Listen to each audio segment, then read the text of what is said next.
দেখেন উমর রাদিয়াল্লাহু আনহু বাড়ি নাই, ঘর নাই, পালক নাই, চেয়ার নাই, অর্ধ পৃথিবী আঙ্গুলের ইশারায় পরিচালনা করে। দূর থেকে মেহমান আসতে বলেন এই দেশের প্রেসিডেন্ট কে, মানে ওই খেজুর গাছের নিচে শুয়ে আছে, চাটাইয়ের মধ্যে শুয়ে আছে। তো হাই রে, তো সাধারণ সাদা সিধা, কিন্তু দুনিয়াতে বাড়ি নাই, ঘর নাই, ঠিক পালন নাই, ঠিক দুনিয়াতে রাজকীয় চেয়ার নাই, কিন্তু সাহাবী তার একে দুনিয়াকে মাইনাস করার কারণে আল্লাহ তার মাকাম কত উপরে উঠাইছেন। আল্লাহর নবী মেরাজের রাত্রে জান্নাতে গেলেন, জাহান্নামে ঢুকলেন। জান্নাতে গিয়ে অসংখ্য গণিত বালাকানা নবীজি নিজের চোখে দেখলেন। হঠাৎ করে নবীজি একটি বালাখানার দিকে এক পলক দৃষ্টিতে তাকায় আছে। তাফসিরুন নাযিরিন, চোখের দৃষ্টি কেড়ে নিল। এত সুন্দর বালাখানা আল্লাহ কার জন্য বানাইলেন? আল্লাহর নবী তাকায় আছে। জিবরাইল কয় নবী গো সামনে চলেন। আল্লাহর নবী কয় জিবরাইল বালাখানা কার আগে আমারে জানাও। জিবরাইল বলেন নবী গো এক যুবকের জন্য আল্লাহ এই বালাখানা তৈরি করেছে।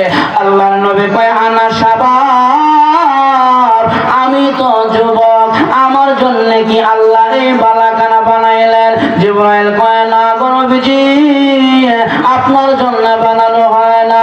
বলে কার জন্য বানাইলেন? জিবরাইল কয় এক আরবীর জন্য আল্লাহ এই বালাখানা বানাইলেন। আল্লাহ রাসূল কয় আনা আরবী, আমি তো আরবের মানুষ, আমার জন্য কি আল্লাহ এই বালাখানা বানাইলেন? জিবরাইল কয় না গো নবীজি, আপনার জন্য বানানো হয় নাই। বলে কার জন্য বানাইলেন? বলে এক কুরাইশের জন্য আল্লাহ এই সুন্দর বালাখানা বানাইছেন। নবী কয় আনা কুরাইশি, আমি তো কুরাইশ বংশের মানুষ, আমার জন্য কি আল্লাহ এই সুন্দর বালাখানা বানাইলেন? জিবরাইল কয় না গো নবীজি, আপনার জন্য বানানো হয় নাই। আল্লাহ বিশ্ব নবী রাহমাতুল লিল আলামিন বলেন জিবরাইল রে এইভাবে কেন বলো কুরাইশি শাবাবি আরবি? ওরে জিবরাইল তোমাদের কাছে কি এই বালাখানা মালিকের নাম ঠিকানা নাই? পরিপূর্ণ ভাবে আমরা জানায় দাও।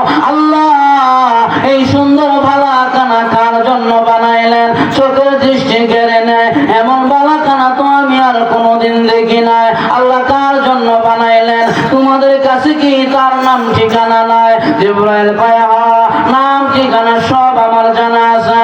নবী কয় কার জন্য গো এত সুন্দর বালাখানা আল্লাহ বানাইলেন? জিবরাইল কয় নবী গো আপনার হাতে গড়া সাহাবী, যে সাহাবীটা রাজত্ব পেয়েছে কিন্তু রাজত্বের চেয়ার নাই, এই সাহাবী দেশের প্রেসিডেন্ট হয়েছেন, ভালো খাট নাই, পালক নাই, বিছানা নাই, বালিশ নাই, জাজিম নাই, কম্বল নাই, গায়ের মধ্যে ভালো জামা নাই, দুনিয়াকে মাইনাস করে দিয়েছে, আখিরাতের চিন্তায় সর্বদাই মুশগুল থাকে।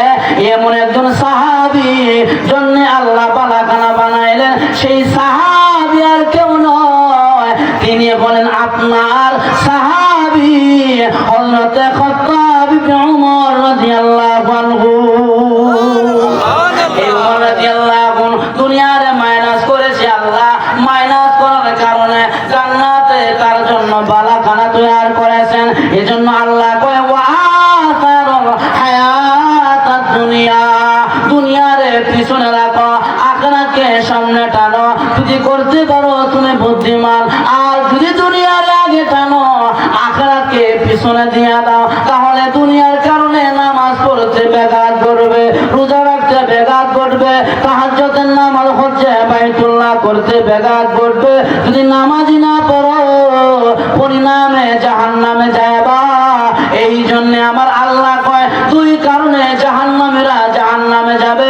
এক নম্বরে সীমা লঙ্ঘন, দুই নম্বরে দুনিয়ারে প্রাধান্য দিতে গিয়া আখিরাতের কথা বলে নামাজ পড়ে না, যার কারণে জাহান্নামে যাবে। ফাইনাল জাহিমা হিয়াল মাওয়া, এই দুইটা কারণ যদি কোনো মানুষের ভিতরে থাকে তার ঠিকানা হবে জাহিম নামক জাহান্নাম। আমার পরের আয়াতের মধ্যে আল্লাহ জানায় দেয় ওয়া আম্মা মান খাফা মাকামা রাব্বিহি ওয়া নাহান নাফসা আনিল হাওয়া।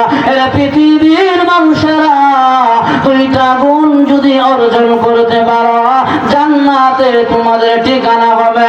এক নম্বরে হলো ওয়া আম্মা মান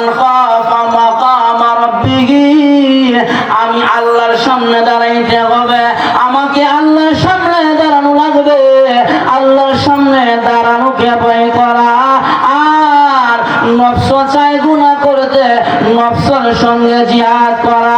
আল্লাহ কয় এই দুইটা গুণ যারা অর্জন করবা ফাইন্নাল জান্নাতা হিয়াল মাওয়া, আমি আল্লাহ গ্যারান্টি দিয়া দিলাম তোমার ঠিকানা হবে জান্নাতুল মাওয়া। সুবহানাল্লাহ। খারাপ লাগতেছে না?